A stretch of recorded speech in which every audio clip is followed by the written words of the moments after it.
ও যে আসলে একটা বাছুর না, মানুষের ছেলে। তো সে কথা কি তুমি জানতে? কি বলছিস তুই? কোথায় মানুষের ছেলে? আর ওকে দেখতে দেখতে কেনই বা কাঁদলি, আর হাসলি বা কেন? কি ব্যাপার? এই বাছুরটা আমাদের মালিকের ছেলে। ওর সৎমা জাদু করে ওকে বাছুর বানিয়ে রেখেছে যে বাবা।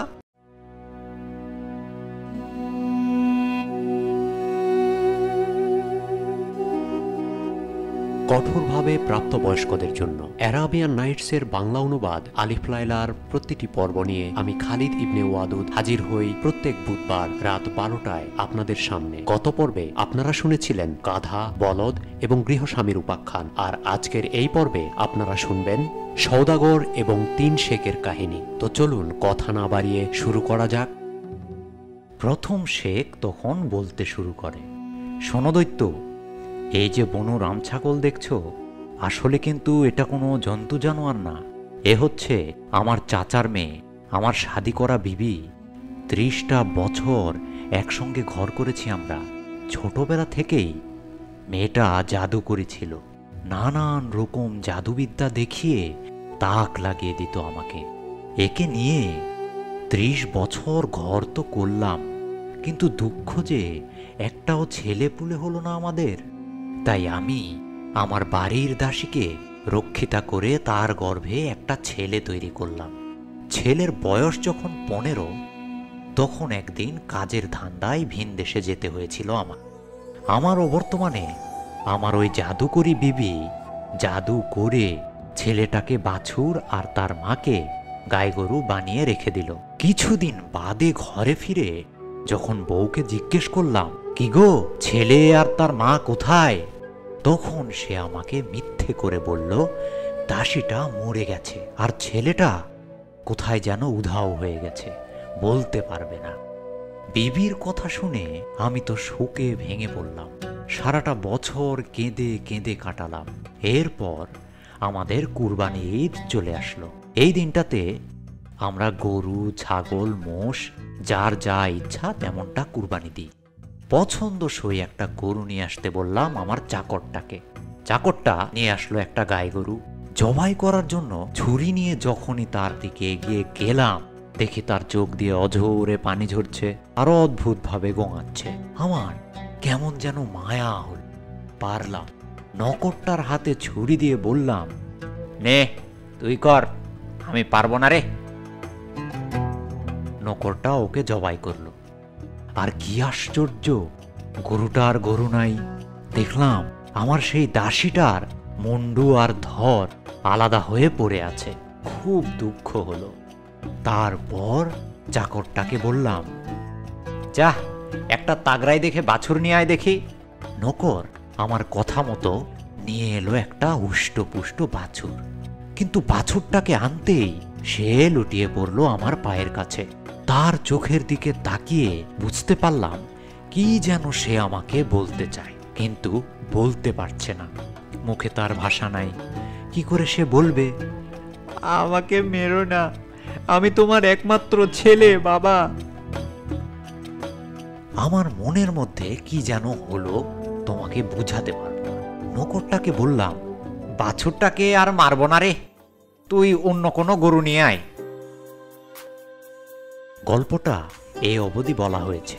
শাহরাজাদ দেখল রাতের আধার কেটে যাচ্ছে। চুপ করে গেল সে। ছোট বোন দুনিয়াজাত প্রশংসায় গদগদ হয়ে বলল, কি মিষ্টি দিদি তোমার গল্প, আর কি সুন্দর করে না বলতে পারো। শাহরাজাদ বলল, সেটা তো ঠিকই রে, কিন্তু আসল গল্প তো শুরুই হয়নি বোন। শাহজাদার কৃপায় যদি আজকে বেঁচে থাকি, তবে কাল রাতে আবার বাকিটা শোনাবো। এখন ঘুমিয়ে পড়। দুনিয়াজাত ঘুমিয়ে পড়ল। বাদশাহ শাহরিয়ার ভাবল, আরে ভারী মজার গল্প তো, শেষটুকু না শুনে তো মেয়েটাকে হত্যা করা যায় না। এরপর শাহরাজাদ ঘুমে ঢলে পড়ল বাদশাহ শাহরিয়ারের কোলে। শাহরিয়ারের চোখ জড়িয়েও আসলো ঘুম। শাহরাজাদকে বুকে জড়িয়ে সেও ঘুমিয়ে পড়ল। তখনই যখন ঘুম ভাঙল, বেলা তখন অনেক। নিজেকে তৈরি করে নিয়ে দরবারে গিয়ে ঢুকলো বাদশাহ। উজির, আমির, ওমরা সবাই উঠে দাঁড়িয়ে আভূমি নত হয়ে কুর্নিশ করল বাচ্চাকে। উজিরের ঠিক পাশে এক কৃতদাসের হাতে একটি সোনার থালা, সেই থালার উপরে তুলুটে কাগজে জড়ানো একটা পান্না। সেটা তুলে নিয়ে বাচ্চার সামনে খুলে ধরল উজির। এটা প্রতিদিনের ঘটনা। সারা রাত ধরে উপভোগ করে সকালবেলায় নিজের হাতে মেয়েটার গর্দান নিত বাচ্চা। আজ 3 বছর ধরে এই একই নারকীয় কাণ্ড করে চলেছে এই পাষণ্ড নরাধম। আর প্রতিদিন দরবারে এসে সেই হত্যাকাণ্ডের দরবারি কায়দায় ঘোষণা করা হয়। ওই পান্নায় সেই ফরমানি লেখা থাকে। বাদশার ইঙ্গিতে পাঠ করে শোনাই উজির। উজির জানত রোজকার মতো আজ সকালেও হত্যা করা হয়েছে মেয়েটিকে। আর আজকের মেয়ে যেন তেন কোনো মেয়ে নয়, সে তার নিজেরই মেয়ে, আদরের দুলালি। কান্নায় চোখ বুজে আসলো তার। কিন্তু বাদশার মনে কোনো সন্দেহ জাগে, এই আশঙ্কায় প্রাণপণ শক্ত করে রাখে সে নিজেকে। পান্নাটা তুলে নিয়ে যেই না খুলতে যাবে উজির, বাদশা হাতের ইশারায় তাকে থামিয়ে দিল। দরকার নাই, আর যা যা আছে বাকি কাজগুলো নিয়ে এসো, যাও। অবাক বিস্ময়ে ভাবতে থাকে উজির, এ কি অদ্ভুত কথা! আজ এ কেমন নতুন কথা শুনলাম বাদশার কাছে। তবে কি তার নয়নের মণি, আদরের ধন শাহরাজাদ এখনো বেঁচে আছে? সারা দিন ধরে দরবারে নানা কাজ শেষ করে বাদশা ফিরে এলো খাসমহলে, নিজের শয়নকক্ষে। তখন সন্ধ্যা গড়িয়ে গেছে অনেকটা। রাত্রে আবার আবদার ধরল দুনিয়া যাক। দিদি, সেই সওদাগর আর আফ্রিদির কাহিনীটা শোনাও না এবার। নিশ্চয় শোনাবো বোন, কিন্তু সবই নির্ভর করছে জাহাপানার ইচ্ছে অনিচ্ছের উপর। শাহরিয়ার হাসল, বলল, নাও শুরু করো, আমারও যে খুব শুনতে ইচ্ছে করছে। শাহরাজাদ বলতে আরম্ভ করল। যখন সেই প্রথম শেখ দেখল বাছুরটা কাঁদছে, তখন সে তার নকরটাকে বলল, তুই এক কাজ কর, বাছুরটাকে খোয়ারে রেখে অন্য একটা গরু নিয়ে আয়। এই অস্বাভাবিক কাহিনী শুনতে শুনতে আফ্রিদি দৈত্য তো অবাক। প্রথম শেখ বলে চলল, আমার চাচার মেয়ে অর্থাৎ আমার এই বিবি রামছাগলটা তখন দাঁড়িয়েছিল পাশেই। বলল, না না, এই বাছুরটাকেই জবাই করো আজ। দেখছো না কেমন মোটা সোটা তাগড়া, বেশ ভালো মাংস হবে।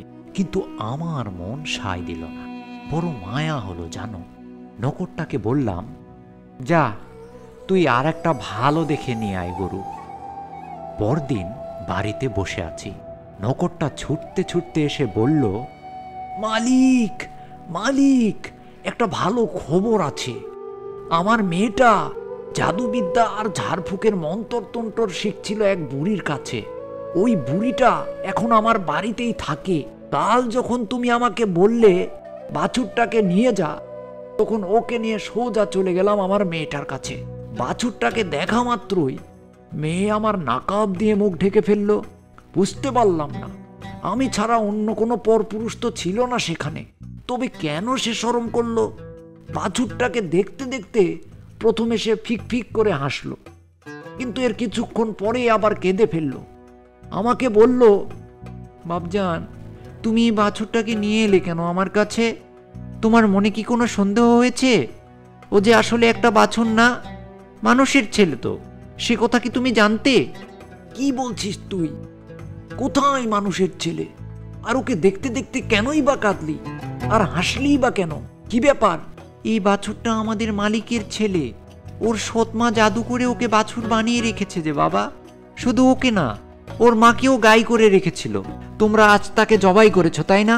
বাছুরটা যখন বলল তার সৎমা তাকে আর তার মাকে জাদু করে বাছুর আর গাই করে রেখেছে, তখন আমি হেসেছিলাম। কিন্তু যখন শুনলাম তার মাকে তোমরা আজই জবাই করে মেরেছ, তখন আমি কেঁদেছি। আমার মেয়েটার কথা শুনে তো আমি এ আবার কি ভৌতুরে কাণ্ড! এমন আবার হয় নাকি? সারাটা রাত ঘুম নাই চোখে মালিক। কখন সকাল হবে আর কখন তোমাকে জানাবো এই ঘটনা, এই জন্যই ছটফট করছি। নকরের বাড়ি পৌঁছাতেই ওর সুন্দরী মেয়ে আমাকে আপ্যায়ন করে বসালো, আর বাছুরটা এসে আমার পায়ের কাছে গড়িয়ে পড়ল। মেয়েটিকে আমি জিজ্ঞেস করলাম, তুমি যা বলছো মা তা কি সত্যি? মেয়েটি অবাক হলো, বলল, উমা, সত্যি হবে না কেন? ও আপনার ছেলে মালিক। আমি বললাম, তোমার কথা যদি ঠিকই হয় মা, আর তুমি যদি আমার ছেলেকে আবার ফিরিয়ে দিতে পারো, তবে তুমি যা চাও আমি তাই তোমাকে দেব। তোমার বাবা আমার যেসব গরু ছাগল মোষ দেখাশোনা করে সব তোমার হবে। আমার গোলায় দানা শস্য যা মজুদ আছে সব দেব তোমাকে। মেয়েটি বলল, মালিক, আপনার এইসব মূল্যবান বিষয় সম্পত্তি আমি নিতে পারি দুটি শর্তে। প্রথম শর্ত হলো আপনার ছেলের সঙ্গে আমার শাদী দিয়ে দিতে হবে। আর দ্বিতীয় শর্ত হলো আপনার ওই ডাইনি বিবিকে জাদু মন্ত্র দিয়ে আমার ইচ্ছে মতো একটা জানোয়ার বানিয়ে রাখবো আমি। জাদুবিদ্যা বড় বিদ্যা, তা শিখে তার অপব্যবহার করা মস্ত পাপ, আর এই জন্যই তাকে শাস্তি দিতে চাই আমি। আপনি যদি রাজি থাকেন বলুন মালিক, আমি এক্ষুনি আপনার ছেলেকে ফিরিয়ে দিচ্ছি। সনদত্ত সম্রাট, তখন আমার মনের অবস্থা নিশ্চয়ই আঁচ করতে পারছ। নকরের মেয়ের শর্তে রাজি হয়ে গেলাম। বললাম, তুমি যা বলবে তাই হবে মা। তুমি এখন আমার ছেলেকে মানুষ করে দাও, তার সঙ্গে আজই তোমার শাদী দিয়ে দেব। তুমি আমার ঘরে যাবে, সব বিষয় সম্পত্তি তোমার হবে, তোমার কথা মতোই সব হবে। তুমি যা চাও তাই হবে। আমার বিবিকে তুমি যা বানাতে চাও তাই বানিয়ে রেখো, কোনো আপত্তি করব না। শুধু আমার ছেলেকে আবার মানুষ করে ফিরিয়ে দাও। আমার কথা শোনার পর তামার ছোট্ট একটা বাসন নিয়ে এলো সে, পানিতে ভরা। বিড়বিড় করে কি সব মন্ত্র পড়তে লাগলো সেই পানির উপর। তারপর সেই পানিটুকু হাতে নিয়ে বাছুরটার গায়ে ছিটিয়ে দিতে দিতে বলতে থাকলো, খোদা যদি তোমার বাছুর বানিয়ে থাকে তবে তুমি বাছুরই থাকবে, আর যদি কোনো ডাইনি তোমায় জাদু করে বাছুর বানিয়ে রাখে তবে আল্লাহর দোয়ায় তোমার আসল চেহারায় ফিরে এসো। কি আশ্চর্য! বাছুরটা ধীরে ধীরে একটা মানুষের চেহারা ফিরে পেতে লাগলো। আমি আর নিজেকে ধরে রাখতে পারলাম না। ছেলেকে বুকে জড়িয়ে ধরে কাঁদতে কাঁদতে বললাম, তোমার এই দশা কে করেছিল বাপজান? তখন সে গোড়া থেকে সব বৃত্তান্ত বলতে লাগলো। এই বুনু রাম ছাগলটা অর্থাৎ আমার এই চাচার মেয়ে কি করে তাকে আর তার মাকে বাছুর আর গায়ে বানিয়ে রেখেছিল তার বিস্তারিত কাহিনী শোনালো। আমি তাকে আদর করতে করতে বললাম, বাপ, তোমার সৎমা এমন শয়তানি করেছিল যে না জেনে হয়তো তোমাকে নিজের হাতেই কুরবানি করে ফেলতাম আমি, কিন্তু খোদা মেহেরবান, তিনিই তোমাকে বাঁচিয়েছেন। আর এই সব কিছুই সম্ভব হলো এই মা জননীর দয়ায়। আমি তাকে কথা দিয়েছি বাপজান, তোমার সঙ্গে আমি তার শাদী করিয়ে দেব। সেই দিনই শাদী দিয়ে দিলাম ছেলের। নকরের মেয়েকে ছেলের বউ করে ঘরে নিয়ে এলাম। তার জাদুমন্ত্রে আমার চাচার মেয়ে, আমার 30 বছরের এই বিয়ে করা বিবি বুনু রাম ছাগল হয়ে গেল। ছেলে বউয়ের হাতে সংসার তুলে দিয়ে এখন আমি দেশে দেশে ঘুরে বেড়াই। এখন আমার পথের সাথে আমার চাচার মেয়ে, আমার 30 বছরের ঘর করা বিবি এই বুনু রাম ছাগল। এই পথ দিয়ে যাচ্ছিলাম, দেখি বটবৃক্ষের নিচে বসে কাঁদছে এই সওদাগর। খুব মায়া হলো বুঝলে। কাছে এলাম, শুনলাম তার দুর্ভাগ্যের কাহিনী। তারপর অপেক্ষায় ছিলাম কি ঘটে দেখা যাক। আফ্রিদি দৈত্য খুশিতে লাফিয়ে উঠল। বড় মজাদার কিচ্ছা শোনালে গো। যাও, তোমার জন্য সওদাগরের 1 ভাগ গুনাহ মাফ করে দিলাম আমি। এরপর দ্বিতীয় শেখ, সেই 2 গ্রেহাউন্ড কুকুরের মালিক, এগিয়ে এসে সালাম জানালো আফ্রিদিকে। আমার কাহিনী যদি শোনো দত্ত সম্রাট, হয়ে যাবে তুমি। এতক্ষণ যে কাহিনী শুনলে তার চেয়েও মজাদার। আমার গল্প শুনে যদি তোমার ভালো লাগে তবে বেচারি সওদাগরের আর একটু অপরাধ মাফ করে দিও। আফ্রিদি ঘাড় নেড়ে বলল, তাই হবে শেখ সাহেব। সেটা অবশ্য তখনই যখন তোমার গল্প আমার ভালো লাগবে। এবার দ্বিতীয় শেখ তার কাহিনী শুরু করল। এই যে দুটি গ্রেহাউন্ড কুকুর দেখছো আফ্রিদি সম্রাট, আসলে কিন্তু এই দুটো কুকুর না, আমার সহোদর বড় দুই ভাই। আমি সবার ছোট। আমাদের আব্বাজান মারা যাওয়ার সময় 3 ভাইয়ের জন্য 3000 সোনার মোহর রেখে যান। আমার অংশের মোহর নিয়ে আমি একটা দোকান করলাম। আমার 2 ভাই এরাও দুজনে দুটো দোকান করলো। কিন্তু কিছুদিন বাদেই আমার এক ভাই এক সওদাগর দলের সঙ্গে বছরখানেকের জন্য বিদেশে বাণিজ্য করতে বেরিয়ে গেল। বছরখানিক বাদে ফিরে এলো সে শূন্য হাতে। বাণিজ্য করতে গিয়ে সব খুইয়ে এসেছে সে। আমি তাকে বললাম, বাণিজ্যে যাওয়ার আগে পই পই করে বারণ করেছিলাম তোমাকে, শুনলে না। আল্লাহর ইচ্ছা বোধহয় এই ছিল, তাই আজ তোমার ভাগ্যের এই হাল। আর সেই কারণেই আমার বারণও তোমার ভালো লাগেনি সেদিন। যাই হোক, ওকে সান্ত্বনা দিয়ে আমার দোকানে নিয়ে এলাম। ভালো করে হাত পা সাফ করে গোসল করলো সে। আমার দামি পোশাক দিলাম পরতে। তারপর সঙ্গে বসে খানাপিনা সারলাম 2 ভাই। অনেক কথার ফাঁকে তাকে বললাম, দেখো ভাই, এই 1 বছরে বেচাকিনা করে মোটামুটি ভালোই লাভ দাঁড়িয়েছে। আসল যা ছিল তাই আছে, উপরন্তু লাভ হয়েছে 1000 দিনার। এক কাজ করো, এই লাভের অর্ধেকটা তুমি নাও, আবার দোকান সাজাও, দেখবে ওতেই বেশ চলে যাবে। কি দরকার বেশি লোভ বাড়িয়ে, বলো? আমার কথা মতো আবার সে দোকান করে বেচাকেনা করতে লাগলো। এইভাবে দিন যায়, মাস যায়। একদিন আমার ওই 2 ভাই আমার কাছে এলো, বলল, সওদাগরের একটা দল বাণিজ্যে যাচ্ছে, আমরাও যাব ঠিক করেছি। দোকানের কেনা বেচায় খাওয়া পড়া তো চলে যাবে ঠিকই, কিন্তু ওতে ঠিক বড়লোক হওয়া যায় না। আমরা বড়লোক হতে চাই ভাই। দেশের কত লোক বাণিজ্যে গিয়ে ধনী হয়ে ফিরে এসেছে, আমরাও যাব। আমাদের ইচ্ছে তুমিও সঙ্গে চলো। আমি তাদের কথাই না করে দিয়ে বললাম, একবার গিয়েও আক্কেল হয়নি, সব খুইয়ে এলে আবার যেতে চাও কোন লজ্জায়? হ্যাঁ? আমার ধমকানিতে সেদিন তারা ফিরে গেল, কিন্তু মাঝে মাঝে এসে নানা রকম গল্প বলে লোভ দেখাতে লাগলো। কত লোক পথের ভিখারি থেকে বড় লোক হয়ে দেশে ফিরেছে, তার লম্বা লম্বা ফিরিস্তি শোনাতে লাগলো আমাকে। কিন্তু বারবার নিষেধ করতে লাগলাম তাদেরকে আমি। ওসব শুনতে গেলে সোনার গাঁ, কাছে গেলে কিছুই না। তবু ওরা হাল ছাড়ে না। সেদিন ফিরে যায়, কিন্তু কিছুদিন বাদেই আবার ফিরে আসে। আবার আমি তাদের ফিরিয়ে দিই। এভাবে 6টা বছর পার হয়ে গেল। অবশেষে তাদের প্রস্তাবে রাজি হলাম আমি। বললাম, এই কবছরে যা লাভ হয়েছে নিয়ে এসো দেখি। গুণে দেখা গেল 6000 দিনার লাভ দাঁড়িয়েছে। ঠিক হলো, বাণিজ্যের জন্য 3000 দিনার সঙ্গে নেব, আর বাকি 3000 মাটিতে পুঁতে রেখে যাব।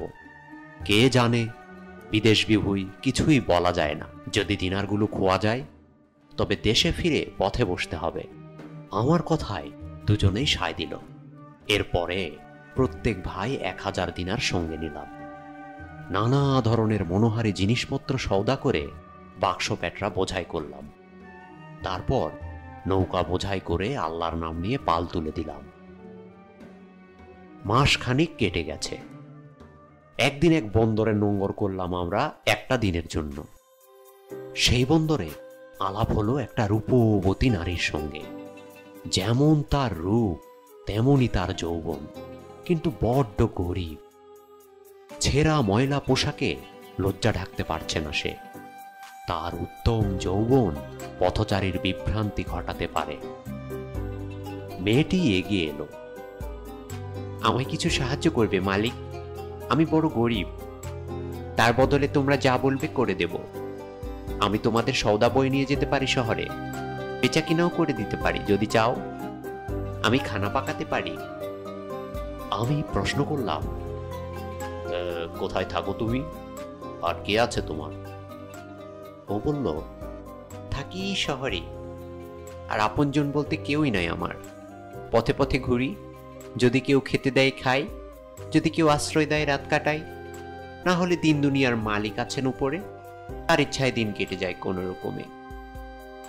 মেয়েটি গরিব হলে কি হয়, কথাবার্তা শুনে মনে হলো ভালো বংশের মেয়ে। আমার দিকে আরো একটু এগিয়ে এসে বলল, আমাকে সাহায্য করলে তা ফেলনা যাবে না তোমার। কোনো না কোনোভাবে আমি তোমার উপকারে আসবই। আমাকে একটু আশ্রয় দাও, দেখো তোমার ভালো হবে। মেয়েটির কথায়, বিশেষ করে ওর বলার ঢঙে কেমন মায়া হলো আমার। বললাম, ঠিক আছে, তুমি আমার নৌকায় এসো, আমার কাছেই থাকবে। কাজকাম যা করতে ইচ্ছা হয় করবে, না হয় করবে না, সেজন্য কিছু এসে যাবে না। আশ্রয় দিচ্ছি বলে যে তোমাকে কিছু ফেরত দিতে হবে সে কথা মনে রেখো না। মেয়েটি আরো ঘনিষ্ঠ হয়ে বলল, এই যদি তোমার মনের কথা, তাহলে আমাকে শাদী করে নাও না কেন? কেন জানি না, খুব ভালো লাগলো ওর কথাগুলো। তাছাড়া ওর দেহে আছে রূপ যৌবন। এই নিঃসঙ্গ পরবাসে একটা সুন্দরী যুবতীর সঙ্গ কে না চায় বলো? রাজি হয়ে গেলাম তার কথায়। নৌকায় তুলে নিলাম তাকে। তার ছেঁড়া ময়লা পোশাক আশাক ছুঁড়ে দিলাম জলে। গরম পানি ঘষে মেজে সাফ করলাম ওর সারা দেহ। আচ্ছা করে গোসল করালাম।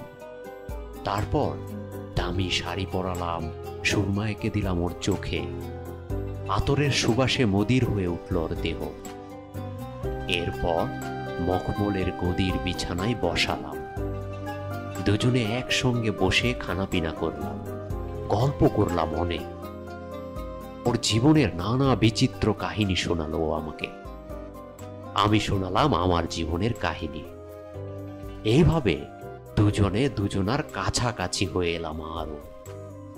সেই রাতে আমরা মধুজামিনী করলাম। আকাশে আধখানা চাঁদ, নিচে নীল জল, চারিদিক নিস্তব্ধ নিশুতি। শুধু মাঝে মাঝে মাথার উপর দিয়ে বিচিত্র আওয়াজ তুলে উড়ে যাচ্ছে দু একটা রাতচোরা পাখি।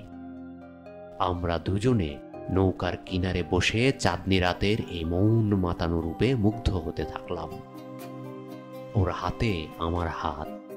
রাত্রির মুখে ভাষা নাই, আমরাও হারিয়ে ফেলেছি আমাদের ভাষা। রাত যখন গভীর হতে থাকে, আমাদের দুজনের অন্তরঙ্গতাও গভীরতর হতে থাকে আরো। দিনের তাপে উত্তপ্ত হাওয়ায় এখন হিমেল আমেজ লাগছে। কেমন শীত শীত মনে হতেই ওর নরম উষ্ণ বুকের মধ্যে মুখখানা গুঁজে দিই। দুহাতে জড়িয়ে ধরে কোনো রকমে উঠে আসতে পারি শোবার ঘরে। মখমলের নরম গদি আর আমার বুকের চাপে হারিয়ে যেতে থাকে ওর থরথরে নরম দেহ। দিনে দিনে ভালোবাসা আরো গভীর হয়। শেষে এমন হলো, এক মুহূর্ত চোখের আড়াল করতে পারি না তাকে। এই ব্যাপারটা খুব ভালো চোখে দেখলো না আমার দুই ভাই। তাদের বয়স হয়ে গেছে, কোনো সুন্দরী রূপসী মেয়ে তাকায় না তাদের দিকে। আমার বয়স কম, স্বাস্থ্য ভালো, যৌবনের জোয়ার আছে শরীরে, তাই তাদের হিংসে। আমার সঙ্গে ভালো করে কথা পর্যন্ত বলে না তারা, সদা সর্বদা এড়িয়ে এড়িয়ে চলত। আমাদের আড়ালে দুই ভাই সলা পরামর্শ করে। আমার সৌভাগ্যে কাতর হয়ে ঝুলে পুড়ে মরতে লাগলো। শকুনির মতো চোখ দিয়ে উকি মারতে লাগলো আমাদের ঘরে। কিভাবে আমি তাকে আদর করি, কিভাবে আমাকে সে আদর করে, কি করে আমরা দুজনে দুজনার মধ্যে হারিয়ে যেতে থাকি, সেই সব একান্ত আপন, একান্ত গোপন দৃশ্য দেয়ালের ফুটোয় চোখ রেখে দেখে দেখে বিকৃত বাসনা চরিতার্থ করত তারা। আর আমার নারী ভাগ্যের ঈর্ষায় আক্রোশে ফেটে পড়ত। আমায় হত্যা করে আমার ধন দৌলত হাতিয়ে নেবার ষড়যন্ত্র করতে লাগলো ওরা দুইজন। বুঝলাম শয়তান ভর করেছে ওদের উপর। একদিন গভীর রাত্রে আমি আমার বিবিকে নিয়ে ঘুমিয়েছিলাম। এমন সময় চুপি চুপি ঘরে ঢুকে আমাদের দুজনকে তুলে নিয়ে গিয়ে দরিয়ার মধ্যে ফেলে দিল ওরা। তৎক্ষণাৎ আমার বিবি এক বিশাল জিনির রূপ ধারণ করল। আমাকে কাঁধে তুলে নিয়ে লম্বা লম্বা পা ফেলে জলের উপর দিয়ে হেঁটে কুলের দিকে চলল। একটা দ্বীপে গিয়ে নামালো আমাকে। তারপর কোথায় অদৃশ্য হয়ে গেল নিমেষেই। যেদিকেই তাকায় ঘন অন্ধকার, কিছুই ঠাওর করতে পারলাম না। সারা রাত সেই নির্জন দ্বীপে নিরন্ধ্র অন্ধকারে একা বসে রইলাম আমি। সে ফিরে এলো সকালে, বলল, আমাকে চিনতে পারো? বলো তো আমি কে? আমি হতভম্ব হয়ে তার এই বিশাল রূপ দেখতে থাকি। ও বলল, আমি তোমার বিবি। আমি তোমাকে নিশ্চিত মৃত্যুর হাত থেকে রক্ষা করেছি আজ রাতে। আমি হচ্ছি এক জিনিয়া। প্রথম দর্শনেই ভালোবেসে ফেলেছিলাম তোমাকে। আল্লাহরও সেই রূপই ইচ্ছে ছিল। আল্লাহতে আমার গভীর বিশ্বাস, আর এও বিশ্বাস করি তার ইচ্ছা ছাড়া দুনিয়াতে কোনো কিছুই করা সম্ভব না। আমি যখন এক ভিখারিনীর বেশ ধরে তোমার দয়া ভিক্ষা করছিলাম, তখন তুমি আমাকে তোমার বিবি করে নিয়েছিলে। আজ আমি তোমার জান বাঁচাতে পেরে নিজেকে ধন্য মনে করছি, কিন্তু তোমার শয়তান ভাই দুটোকে আমি হত্যা করব। তার কথা শুনে অবাক বিস্ময়ে চেয়ে রইলাম আমি। অন্তর দিয়ে ধন্যবাদ জানালাম তাকে, কিন্তু আমার ভাইদের হত্যা করবে শুনে বিচলিত হয়ে পড়লাম। শুরু থেকে শেষ পর্যন্ত ভাইদের সব বৃত্তান্ত খুলে বললাম তাকে। সব শুনে সে বলল, আজ রাতেই উড়ে গিয়ে ওদের নৌকাটা ডুবিয়ে দেব আমি। নৌকা ডুবে গেলে তারাও মরে যাবে। আমি বাধা দিয়ে বললাম, খোদা তোমার সহায়, তুমি তা নিশ্চয় করতে পারো, কিন্তু আমার অনুরোধ, আর যাই করো জানে মেরো না ওদের। হাজার হলেও ওরা আমার ভাই। জানোই তো একটা প্রবাদ আছে, মূর্খের উপকার করলে সে তার মর্ম বুঝে না, উল্টে সে তার ক্ষতি করার চেষ্টা করে। দুষ্ট লোকেরা দুষ্টই থেকে যায়, চেষ্টা করেও সৎ হতে পারে না। সেইটাই তাদের বড় শাস্তি। এই শুনে চিন্টি বলল, ওদের কোনো রেহাই নাই, মৃত্যুই একমাত্র পাওনা। এই বলে আমাকে কাঁধে তুলে আকাশ পথে উঠতে থাকে। উঠতে উঠতে একসময় এসে নামলো সে আমার বাড়ির দরজায়। বাড়িতে ঢুকেই পুঁতে রাখা দিনারগুলো তুলে নিলাম। তারপর দোকানে গেলাম। দেখলাম যেমনটি রেখে গিয়েছিলাম তেমনটিই রয়ে গেছে সব। সন্ধ্যাবেলা দোকানের ঝাঁপ বন্ধ করে বাড়ি ফিরে দেখি ঘরের দাওয়ায় দুটো গ্রেহাউন্ড কুকুর শিকলে বাঁধা। কাছে যেতেই হাও মাও করে কাঁদতে লাগলো তারা। আমার কামিজের খুঁট ধরে টানতে লাগলো। কিছুই বুঝতে পারছিলাম না কি ব্যাপার। এমন সময় আমার বিবি সেই চিনি এসে বলল, এই দুই রত্ন তোমার দুই ভাই। জিজ্ঞেস করলাম, কি করে হলো এই দশা? ও বলল, আমার ছোট বোন জাদুবিদ্যায় সিদ্ধহস্ত। সে বলেছে 10 বছরের মধ্যে ওদের কেউ মানুষের চেহারা ফিরিয়ে দিতে পারবে না। 10 বছর পুরো হয়ে গেছে। এখন আমি আমার সেই শালীর সন্ধানে বেরিয়েছি। তার দেখা পেলে তাকে অনুরোধ করব যেন আমার ভাই দুটিকে সে আবার মানুষ করে দেয়। এই আমার ইচ্ছে। আমার শালীর সন্ধানে যেতে যেতে এইখানে এই বট বৃক্ষের নিচে এদের সঙ্গে আমার দেখা। এদের মুখেই শুনলাম এই সওদাগরের দুর্ভাগ্যের কাহিনী। তাই অপেক্ষা করছিলাম, দেখেই যাই কি ঘটে। দ্বিতীয় শেখ বলল, আমার কাহিনী তো শুনলে আফ্রিদি সম্রাট, এখন বলো কেমন লাগলো তোমার? চমৎকার, চমৎকার, এমন চমৎকার কাহিনী আমি কখনো শুনিনি। সওদাগরের আরো 1 ভাগ দোষ মাফ করে দিলাম আমি। এইবার সেই খচ্চরটার মালিক অর্থাৎ তৃতীয় শেখ এগিয়ে এসে সালাম জানালো আফ্রিদিকে। আফ্রিদি বলল, এই তোমার আবার কি কাহিনী, শোনাও দেখি। তৃতীয় শেখ বলতে শুরু করলো, শোনো আফ্রিদি সম্রাট, আমার কাহিনী আরো মজাদার। এই যে খচ্চরটা দেখছো, এ হচ্ছে আমার বিবি। কাজের তাগিদে একসময় বছর খানিকের জন্য বিদেশে গিয়েছিলাম। কাজকাম শেষ করে ঘরে ফিরলাম একদিন। রাত তখন অনেক। বাড়িতে ঢুকেই বিবির সঙ্গে দেখা করার জন্য অন্দরে গেলাম। ঘরে ঢুকতে গিয়ে মাথাটা ঘুরে গেল। দেখি এক নিগ্রু নফরের কোলে মাথা দিয়ে আমার এই বিবি যান বেশ রসালাপে মত্ত। মুখে চলেছে হাসি মশকরা আর আদি রসের খেউর, আর হাতে চলছে শৃঙ্গার। এইভাবে ক্রমে ক্রমে উত্তেজিত হয়ে উঠছে দুইজনে। আমি দরজার ফাঁক দিয়ে দেখতে থাকলাম। এমন সময় হঠাৎ আমার উপর নজর পড়ল আমার বিবির, আর তক্ষণি তরাক করে উঠে একটা জলের বাটি তুলে নিয়ে ছুটে এলো আমার দিকে। আমাকে যে কখন দেখে নিয়েছে বুঝতে পারিনি। জলের বাটিটার উপর বিড়বিড় করে কি সব মন্ত্র আওড়ালো, আর সেই জল নিয়ে ছিটিয়ে দিল আমার গায়ে। আর কি আশ্চর্য, সঙ্গে সঙ্গে আমি একটা কুকুর হয়ে গেলাম। তখন সে আমাকে তাড়িয়ে বাড়ি থেকে বের করে দিল। সারা শহর ঘুরে ঘুরে শেষে এক কসাইয়ের দোকানে এসে ফেলে দেয়া কিছু মাংসের হাড়গোড় চিবোতে লাগলাম। দারুণ খিদে পেয়েছিল আমার। কসাইয়ের প্রাণে বোধহয় দয়া হলো। বাড়ি ফেরার সময় আমাকে সঙ্গে করে নিয়ে গেল সে। কসাইয়ের কন্যা আমাকে দেখা মাত্র নাকাব দিয়ে মুখখানা ঢেকে ভৎসনা করতে লাগলো বাবাকে। তুমি তো জানো বাপজান, পরপুরুষের সামনে আমি কখনো বেরোই না, তবে একে নিয়ে অন্দরমহলে ঢুকছে কেন? এ তো আর সত্যি সত্যি কুকুর না, একজন পুরুষ কুকুর। একটা শয়তান মেয়ে মানুষ ওকে জাদুমন্ত্র দিয়ে কুকুর বানিয়ে দিয়েছে। তুমি যদি বলো এখনই আমি ওকে আবার মানুষ করে দিতে পারি। তাহলে মা, তুমি আর দেরি করো না, ওকে এখনই মানুষ করে দাও। আহা, বেচারার কি কষ্ট। তখন একটা বাটিতে খানিকটা জল নিয়ে বিড়বিড় করে কি সব মন্ত্র পড়ল সে। তারপর জলটুকু হাতে নিয়ে আমার গায়ে ছিটিয়ে দিতে দিতে আবার কি যেন সব বিড়বিড় করে আওড়ালো। ধীরে ধীরে আমার দেহ রূপান্তরিত হয়ে গেল আমার আগের চেহারায়।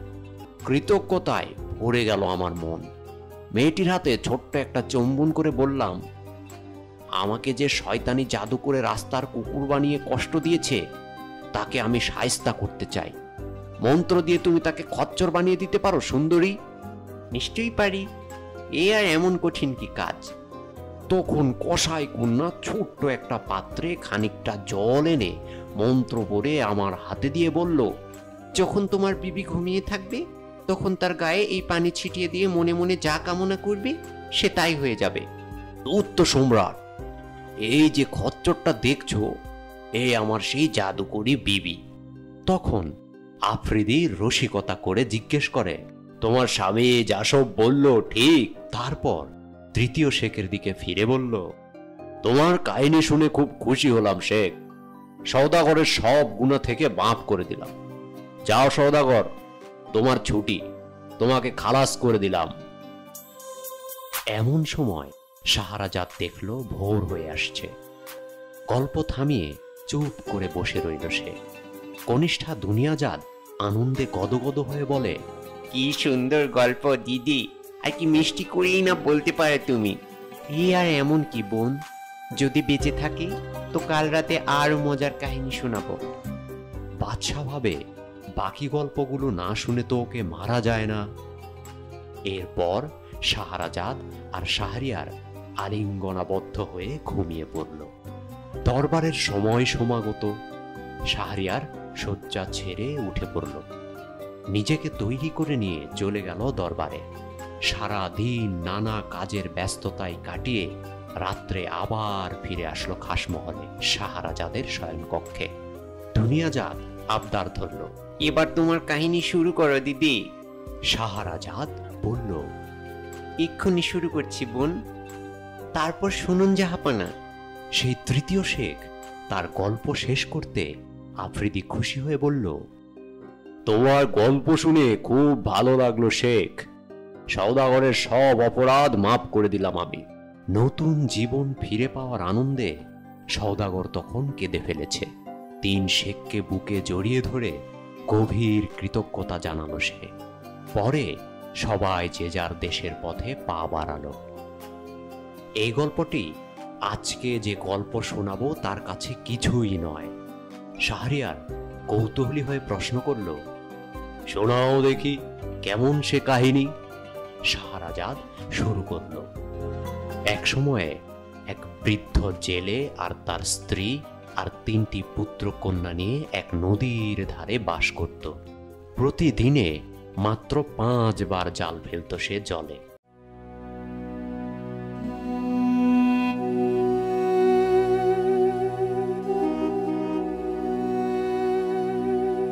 এতক্ষণ আপনারা শুনলেন অ্যারাবিয়ান নাইটসের বাংলা অনুবাদ আলিফ লায়লার তৃতীয় পর্ব সওদাগর এবং 3 শেখের কাহিনী। আজকের এই পর্বটি আপনাদের কেমন লাগলো কমেন্টে জানাতে ভুলবেন না। আপনাদের সকল মতামত অত্যন্ত গুরুত্ব সহকারে বিবেচনা করা হবে। চ্যানেলে নতুন হয়ে থাকলে চ্যানেলটিতে সাবস্ক্রাইব করুন। এই কন্টেন্টটি ভালো লেগে থাকলে লাইক করুন, শেয়ার করুন। আপনি নিজে শুনুন, আপনার বন্ধু বান্ধবকে জানান। ছেলেবেলার স্মৃতি বিজড়িত আলিফ লায়লার এক একটি পর্ব নিয়ে আমি খালিদ ইবনে ওয়াদুদ উপস্থিত হই প্রতি বুধবার রাত 12টায়। আজ এ পর্যন্তই। আগামী বুধবার ঠিক এই সময়ে আলিফ লায়লার নতুন আর একটি পর্ব নিয়ে আমি উপস্থিত হব আমার এই ইউটিউব চ্যানেলে। সে পর্যন্ত সবাই ভালো থাকুন, সুস্থ থাকুন। আল্লাহ হাফেজ।